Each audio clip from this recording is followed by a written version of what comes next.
한국교회 핍박 첫 번째 강의로서 서문입니다. 청미디어 보면 여기는 제가 청미디어로 가지고 있습니다. 20페이지에 해당이 됩니다. 서문을 보면 이승만 대통령이 왜 이 책을 썼는지에 대해서 이야기를 하고 있습니다. 어떤 레퍼런스를 가지고 이 글을 썼는지도 이야기를 하고 있고요.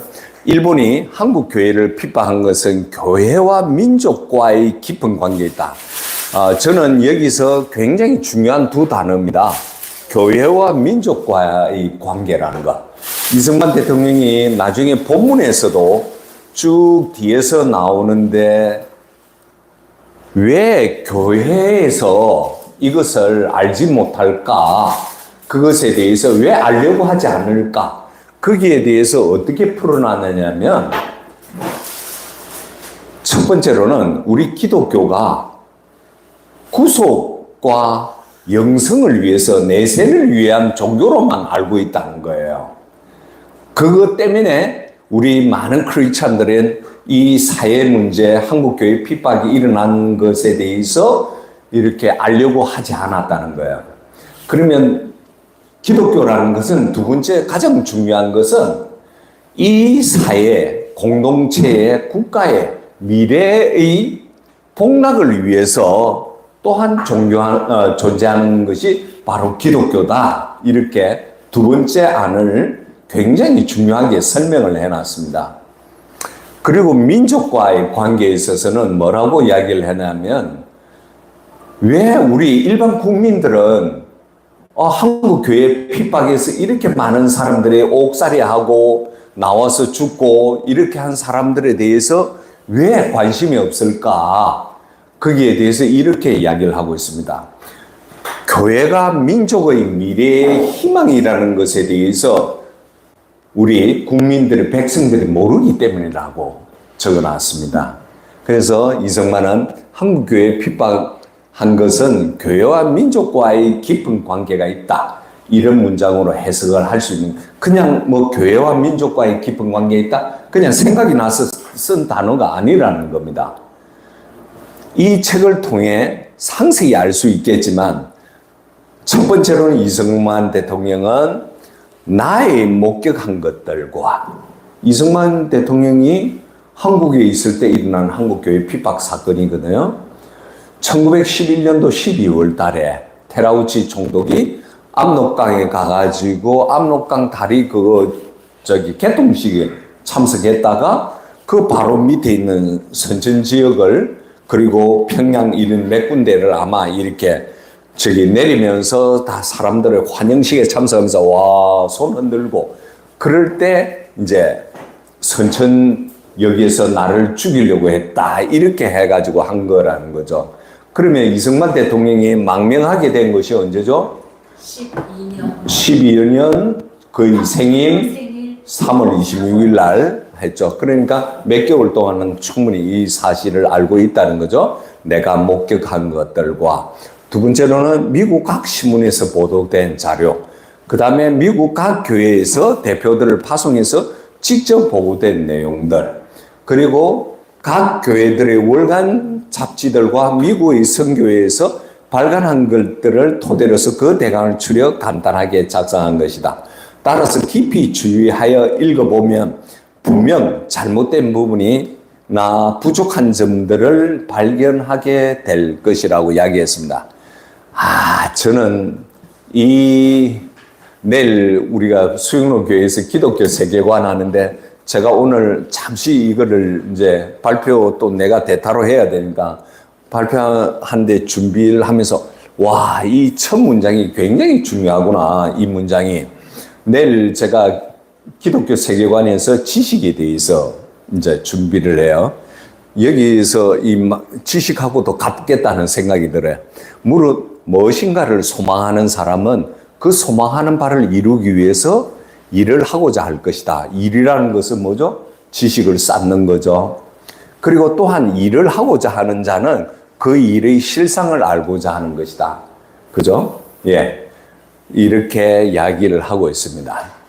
이는 거꾸로 이야기하면 일을 알아야 올바르게 행할 수 있으며 올바로 행해야 소망을 이룰 수 있다. 굉장히 중요한 센텐스입니다, 이거. 우리 다 같이 한번 읽어봅시다. 무릇 무엇인가를 소망하는 사람은 그 소망하는 바를 이루기 위해서 할 것이다. 또한 일을 하고자 하는 자는 그 일의 실상을 알고자 할 것이다. 이는 거꾸로 이야기하면 일을 알아야 올바로 행할 수 있으면 올바로 행해야 소망을 이룰 수 있다. 아무런 결과도 얻어지지 못할 것이다. 굉장히 중요한 이야기를 하죠, 그죠? 아마 서문에서 이거예요. 그 다음에 다음 문장이 더 참 대단한 거예요. 다 같이 한번 여기까지 빨간 것만 읽어볼까요? 무릇 이 글을 쓰는 뜻은 일본의 잘못함을 알리고자 하는 것이 아니라 우리의 잘한 바를 알리고자 합니다. 라고 이야기를 하고 있습니다. 지금 그러면 우리 윤석열 대통령 계엄 선언 후에 지금 우리가 이 말을 가지고 다시 한번 표현을 한다면 한국 교회에게 말하고자 한다면 우리가 어떤 표현을 할 수 있을까요? 무릇 이 글을 쓰는 것은 좌파들의 잘못함을 알리고자 하는 것이 아니라 우리가 잘못한 바를 알리고자 하는 바이다. 나는 그렇게 생각하고 있습니다. 교회가 잘 하지 못한 바를 알리려고 우리가 이 글을 쓰는 것이다 라고 해야 되겠나, 저는 그런 생각이 듭니다. 이 뜻을 알고 행하기를 힘쓰길 바란다. 이걸 더 나아가 우리 민족 전체에 유익을 주었으면 하는 바람입니다.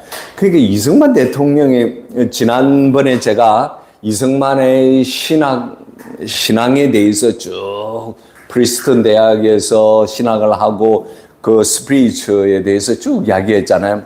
그러면 그가 졸업하고 난 뒤에 1913년도에 쓴 글이에요, 이게. 이 보세요. 항상 기독교와 민족 전체가 항상 이렇게 뗄래야 뗄 수가 없어요, 이승만은. 그러면 우리 오늘날 기독교 교회에서는 무엇을 해야 되는가? 우리의 신앙의 올바른 가치관, 기독교 세계관을 가르치는데 또 중요한 것은 그 공동체 사명에 있어서는 국가라는 사명을 꼭 넣어야 돼요. 우리가 많은 기독교 그 세계관 서적들은 어디에? 캐나다 뭐 이런 데서 나와요. 그런 나라들은 그 폴란드의 네덜란드 이런 데서 나오는데 그 책들은 보면 제가 추측컨대 깊이는 제가 연구는 안 했지만 그 사람들은 그 많은 이민으로 인해서 형성된 나라들이에요, 실제로. 근데 한국은 좀 특이하지 않습니까? 그죠? 그래서 이런 부분 알아야 되고요. 이 재판의 전말은 다시 기회가 주어지는 대로 번역하여 따로 발간하도록 한다. 1913년 3월 이승만 자서라고 해놨습니다. 이제 두 번째, 이제 125차 이승만 연구 스터디 2부에 대해서 강의를 하겠습니다. 2부에서는 청미디어에서는 이렇게 적어놨습니다. 이승만의, 이건 아니네. 이거는 나중에 필요하면 제가 쭉 말씀드리도록 하겠습니다. 이거 1시간 30분 정도가 되는 거라서요. 쭉.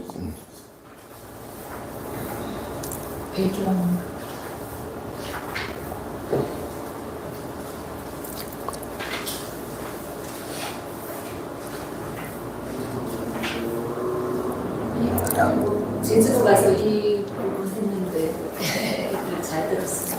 그래요. 네. 우리 표근사님. 그러니까 1912년도 이승만 대통령 프리스턴 신학 간 거 아니냐 이렇게 생각했잖아요. 그죠? 우리가 이제 제가 정리한 거 이겁니다. 한번 잠깐 말씀드릴게요. 이승만 대통령 1912년 3월 26일 날 그가 이제 망명을 하게 되지 않습니까? 여기 일본에 가가지고요. 한 열흘 정도 일본에 있는 한국인들이 YMCA 회원들을 하고 교제를 나누고 수련회 하고 그리고 거기서 연설을 하면서 기금을 모아가지고 YMCA를 건축할 수 있는 그런 밑바탕이 된 거예요.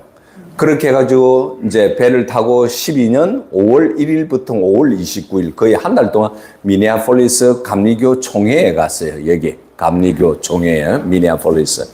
그 끝나고 난 뒤에 이승만 대통령은 어떻게 우드로 윌슨 댁을 방문을 했어요. 6월 19일부터 6월 30일, 7월 6일 이렇게 간헐적으로 3번 정도. 그때 이승만과 굉장히 친했던 딸이 바로 제시였다고 합니다. 그리고 여기에서는 보면 이승만 대통령이 1912년 7월 달에 미국 플로리다에서 미국 그 우드로 윌슨을 선발하는 그 대통령 후보로 선발하는 그 민주당 대회에 참석을 했던 거죠. 그러니까 7월, 그 다음에 8월은 어떻게 되냐면 1912년 8월 14일에는 네브라스카 헤스팅스에 도착해가지고 박용만을 만나게 돼요.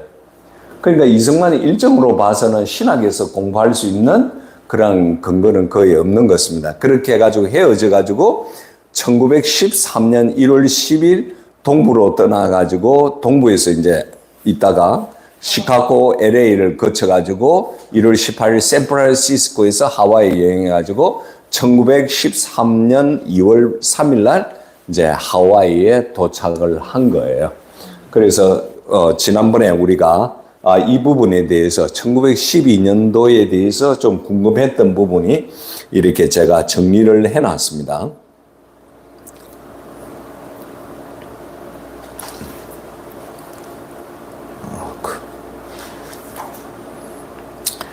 예, 그러면 여기서부터 시작하면 되겠습니다.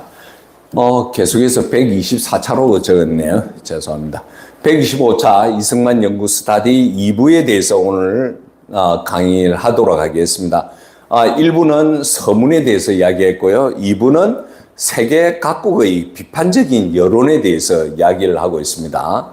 오늘 우리의 큰 주제는 105인의 사건을 위해서 일본이 한국의 교회의 역동성을 죽이면서 대한의 독립을 억압을 하기 위한 그러한 방편으로서 교회의 활동을 저지하기 위한 한국교회의 핍박이죠. 이 사진은 여러분 잘 아시는 것처럼 1913년도 2월 3일 날 이승만 대통령이 하와이에 도착을 했습니다. 그러면서 2달 동안 두문불주하면서 이곳에서 어떤 감리교 선교사님이 제공해 준 조그만 오두막 같은 집이죠. 그죠? 이 조그마한 집에서 2개월 동안 쓴 글이 한국교회 핍박이라는 것입니다.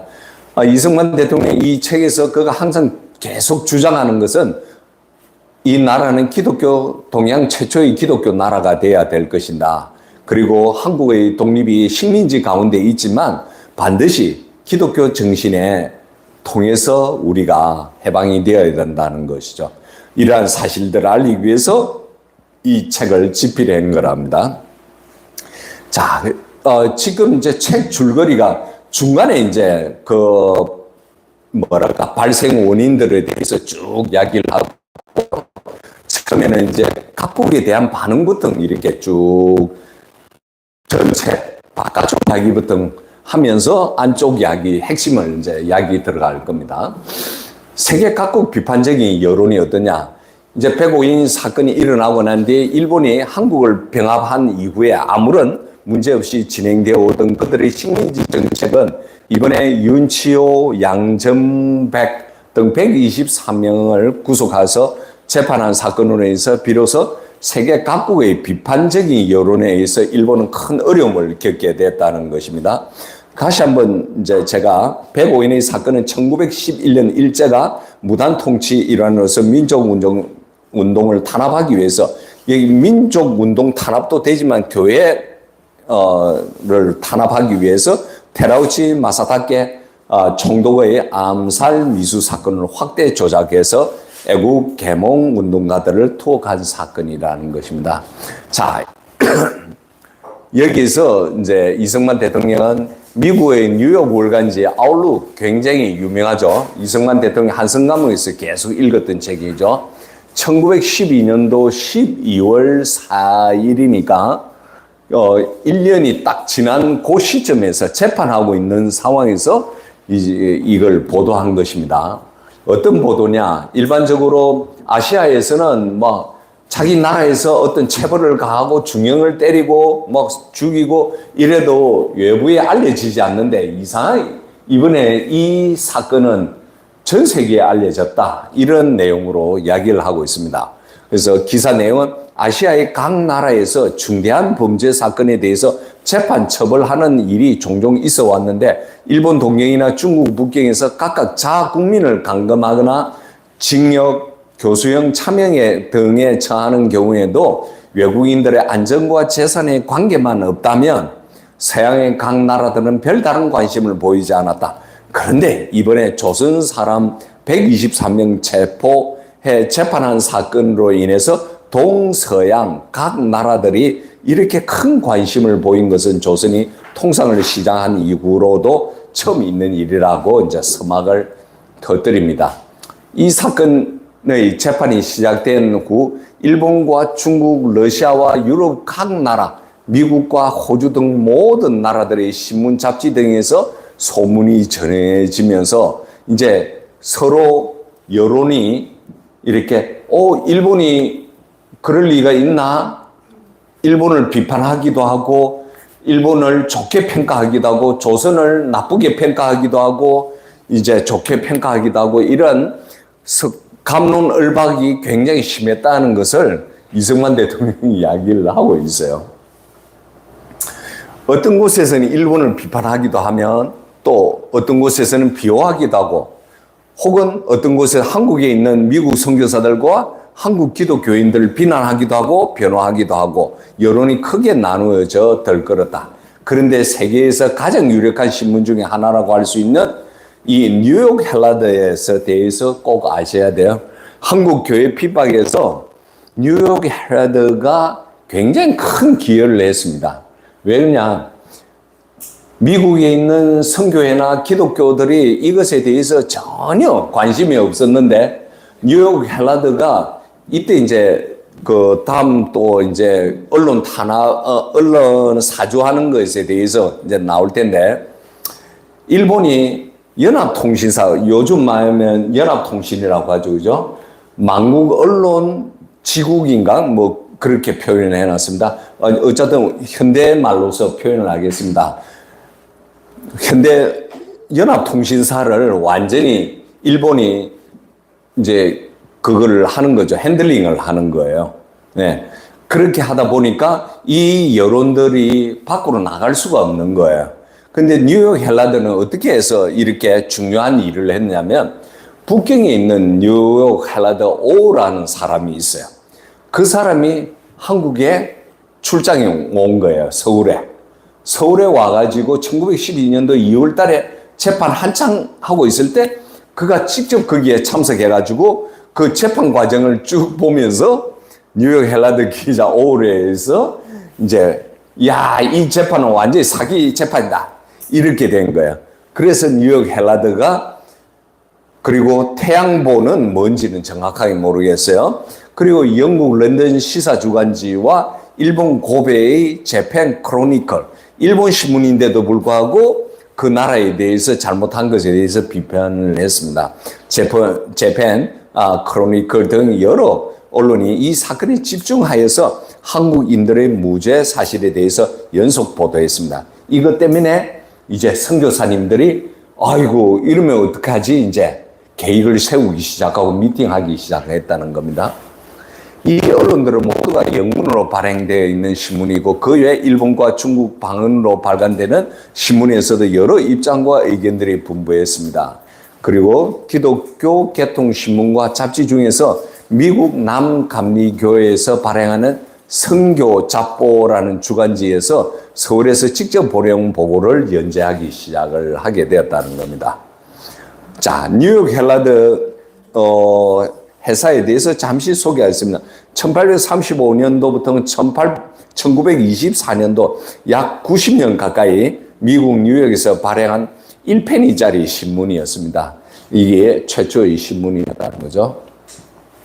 자, 그러면 미국 남감리교에서 선교 잡보에 통해서 이제 막 실시간 선교사님들의 구전을 통해서 그 페이퍼를 통해서 이렇게 그 사실을 알려왔는데, 그리고 뉴욕에서는 또 어떠냐, 장로교 선교에서도 이제 컨티넨트라는 그러한 선교의 기관지에서 한국 선교사들 은밀히 보내온 편지와 선교사들이 일본 통관 테라우치와 오고 간 공문들이나 장로교 선교에서 워싱턴에 있는 일본 공사와 교섭한 공문들을 일일이 이제 올리기 시작했다는 겁니다.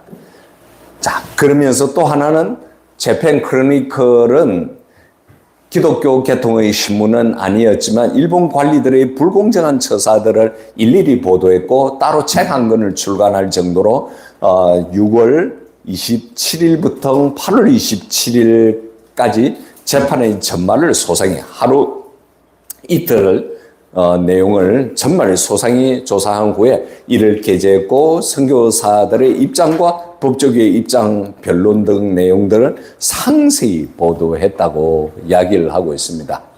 그래서 2부도 이 정도의 내용으로 끝나겠는데요. 윤치호 선생이 잠시 이제 볼까요? 윤치호 선생이 한국 최초의 남감리교 교인입니다. 세례 교인입니다. 아세요? 윤치호 선생님. 윤치호 선생님은 이제 부인이 중국 여자예요. 왜 그러냐면 이분이 이제 이분도 뭐라고 하죠? 자기 정실 부인에서 난 것이 아니고요. 서자예요. 예. 그게 이제 굉장히 똑똑했던 모양이에요. 그래가지고 1881년 신사유람단 따라서 일본에 다녀온 후에 미국 건너가서 신학문을 배우는데 이때 학위를 맡은 건 아닌 것 같아요. 잠시 일본에 갔다 와서 1883년 하미수호 통상조약에 할 때 LH 푸드 통역관으로 이제 귀국을 합니다. 그 다음에 이제 오자마자 84년도 갑신정변이 일어나자 또 이제 상하이로 이제 망명을 하게 되죠. 상하이 망명할 때 이때부터는 공부를 본격적으로 시작해요. 누구냐? 중서서원에서 3년 동안 공부를 하며 선교사들의 영향으로 그리스도 교도가 되었습니다. 이때 크리스찬이 되었습니다. 선교사 A.J. 앨런, 우리가 알렌이라고도 표현하는데 앨런이에요. 이분이 누구냐면 이승만 대통령 옥중에서 중동전기를 가지고 청일전기 책을 이렇게 번역 저술을 했잖아요. 그 앨런 선교사님이에요. 그 앨런 선교사님 밑에서 공부를 해가지고 소개로 밴더빌트 대학교 에모리 대학에서 영어, 신학, 인문사회과학 등을 공부해가지고 1895년도에 95년도는 언제죠? 청일전쟁 끝나고 난 뒤죠. 귀국을 해가지고 총리 대신 비서관을 거쳐서 학부 협판 이렇게 되었으나 춘생문 사건으로 인해서 또다시 투옥이 돼요. 그러면서 1896년도에 서재필 이상계 등과 독립협회 독립신문을 만들고 1906년도에 이제 장지영과 대한자강회 조직에서 회장이 되어서 교육 사업에 뛰어들게 되죠. 이때 윤치호 학력을 보면 굉장히 대단하잖아요. 그 시대로서는. 예, 미국도 갔다 오고 중국도 갔다 오고 중국말도 잘하고 이때 아마 중국 있을 때 결혼을 했던 것 같습니다.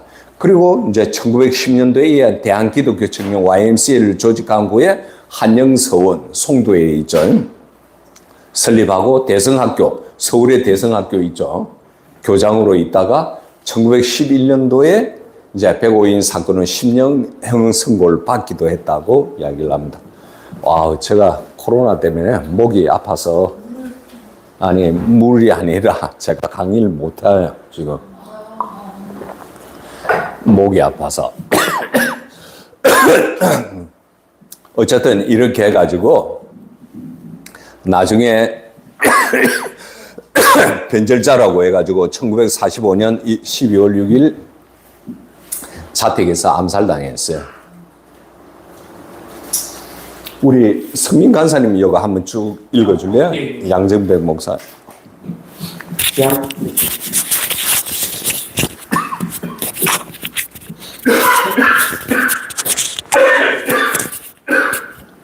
양정백 목사는 1919년 3월 3일 운동의 민족대표 33인 가운데 한 사람이다. 1895년 기독교에 입교했으며 1897년 예수교 장로의 전도사가 되었다. 1907년 평양신학교를 졸업, 한국 최초의 목사 가운데 한 사람으로 선천북교회에 부임했다. 목사로 일하면서 신성중학교 해포, 보성여학교들을 성립하여 개봉운동을 하고 양로원, 고아원 등을 세웠다. 1911년 105인 사건으로 체포되어 2년간 옥고를 치른 끝에 풀려났다.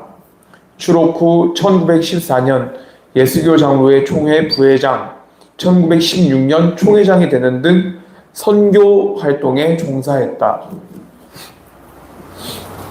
1918년 말부터 이승훈, 이명룡 등과 독립운동을 논의하던 중 1919년 3월 미리국한 상하이 교포 대표 선우혁과 만난 후 평양에서 105인 사건에 연루되었던 기독교인을 중심으로 독립운동을 계획하고 숭실 전문 학교 등 그리스도계 학교 학생의 시위운동을 준비했다.